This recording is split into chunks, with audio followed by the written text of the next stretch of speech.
Data security itu menjadi penting dan inilah yang diperlukan protokol yang kuat untuk melindungi data dalam transaksi. Indonesia ini mendapatkan penurunan tarif salah satu yang paling rendah dibandingkan negara-negara lain yang dianggap mengakibatkan neraca perdagangan Amerika Serikat defisit. Indonesia turun tarifnya dari 32% menjadi 19% atau turun 13 poin. Dan ini adalah perundingan langsung Bapak Presiden, Bapak Prabowo Subianto dengan Presiden Amerika Donald Trump. Jadi ini adalah perundingan yang sudah cukup panjang dan diputuskan oleh kedua presiden di 19%. Dibandingkan dengan negara lain, Filipina itu terakhir mengikuti Indonesia diberikan 19%, namun mereka awalnya adalah 17%, naik 20 dan turun ke 19%. Kemudian Malaysia sampai saat ini masih 25%, itu naik dari 24%. Kemudian Thailand masih sampai saat ini tetap 36%. Vietnam dapat 2 tier, yaitu 20% dan 40% tergantung dari transshipment dari negara lain. Kemudian yang perlu kita lihat juga produsen negara-negara yang menjadi pesaing Indonesia, khususnya menjadi salah satu andalan dari ekspor kita kan adalah tekstil, produk tekstil, apparel dan sepatu. Nah, negara produsen lain adalah Bangladesh. Ini dikenakan 35% dari 37%. Kemudian Pakistan tetap 29% dan India sampai saat sekarang masih tetap 27%. Nah, waktu perundingan tinggal 1 minggu dan Amerika baru hari ini mengumumkan dengan Jepang, di mana Jepang diberikan tarif 15% dan investasi yang dilakukan Jepang di Amerika itu 550 billion. Jadi berbagai kegiatan mulai dari power, energy, kemudian juga pharmaceutical, dan seluruhnya dibiayai oleh pemerintah Jepang. Nah, kemudian terkait dengan joint statement Indonesia dan Amerika Serikat, Amerika Serikat sudah mengumumkan joint statement pada tanggal 22 Juli yang lalu, dan joint statement itu adalah intisari daripada joint statement yang sudah disepakati oleh dua pihak. Secara umum, joint statement menggambarkan kesepakatan yang telah dibahas, dan Amerika Serikat menunjukkan poin-poin penting dan komitmen politik baik Indonesia maupun Amerika yang akan menjadi dasar perjanjian perdagangan nanti. Nah, tentu akan dilanjutkan dengan pembahasan lanjutan yang menyangkut kepentingan kedua negara. Perundingan masih akan terus berlangsung untuk bicara detail teknis, karena masih ada beberapa kepentingan yang dijanjikan dan akan ditindaklanjuti, yaitu terkait dengan beberapa pokok, yaitu Indonesia akan diberikan juga tarif yang lebih rendah 19% untuk beberapa komoditas.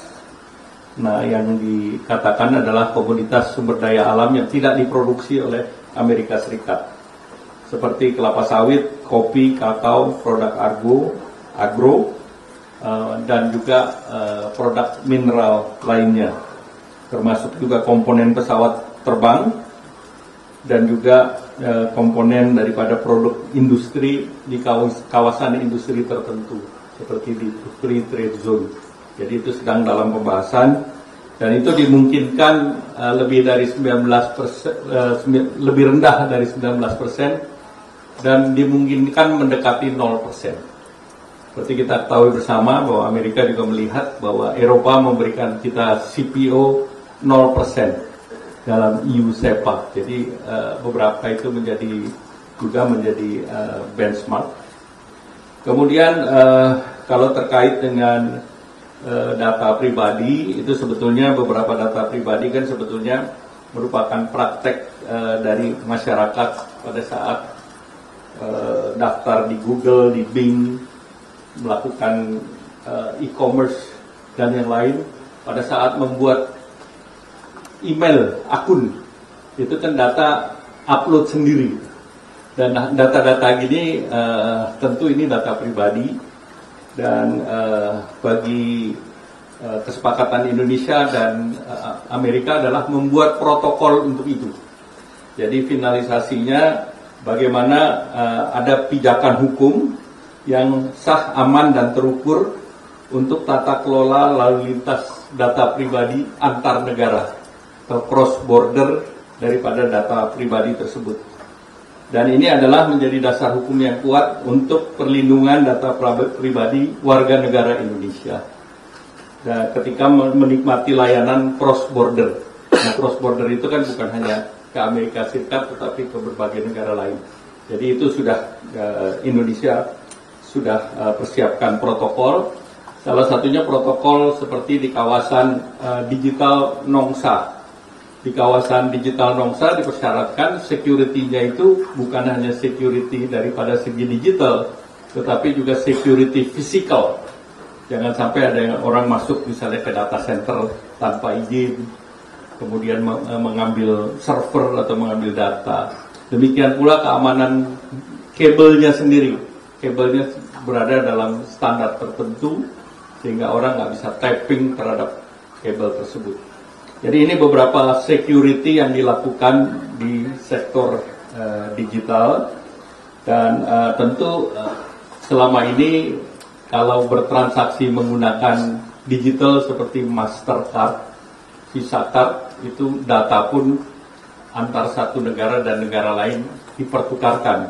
Sehingga data security itu menjadi penting, dan inilah yang diperlukan protokol yang kuat untuk melindungi data dalam transaksi, baik itu digunakan melalui cloud computing maupun kedepannya akan semakin banyak lagi penggunaan AI, karena AI adalah data mining atau scrolling dari seluruh data-data yang ada di digital. Nah, kemudian data tersebut tentu terus diawasi oleh otoritas Indonesia yang juga berdasarkan kehati-hatian dan berdasarkan hukum nasional tentang perlindungan data pribadi. Nah, pemerintah memastikan bahwa data ini dilakukan dalam kerangka yang secure, reliable, dan data governance. Dan untuk itu sudah 12 perusahaan Amerika Serikat mendirikan data center di Indonesia. Jadi artinya mereka juga sudah comply dengan regulasi yang diminta oleh Indonesia, yaitu mulai dari AWS, Amazon Web Service, itu ada di Jawa Barat, kemudian Microsoft juga sudah ada, Equinix itu di Jakarta juga sudah ada, itu untuk colocation, ada Edge Connect di Jawa Barat, Oracle sedang bicara di Batam, itu juga sekarang kolokasi di Day One, tetapi mereka akan ekspansi yang mereplikasi yang ada di Johor. Jadi mereka menargetkan investasi bisa sampai dengan 6 miliar dolar.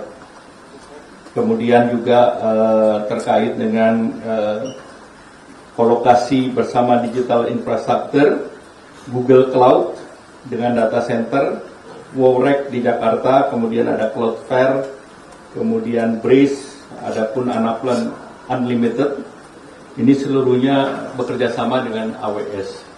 Bahkan kalau kita lihat di Nongsa Digital Park itu sudah ada AI data center, itu GDS.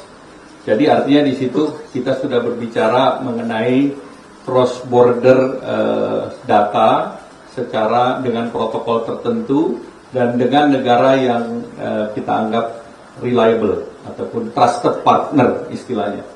Dan ASEAN sudah mendorong yang namanya DEFA, Digital Economic Framework Agreement. Nah, salah satu kan juga mengenai payment system. Nah, payment system yang termasuk di dalamnya KRIS itu pasti ada cross border data, karena untuk mencegah fraud. Nah, itu menjadi penting agar tidak terjadi fraud untuk small and medium enterprise commerce trading.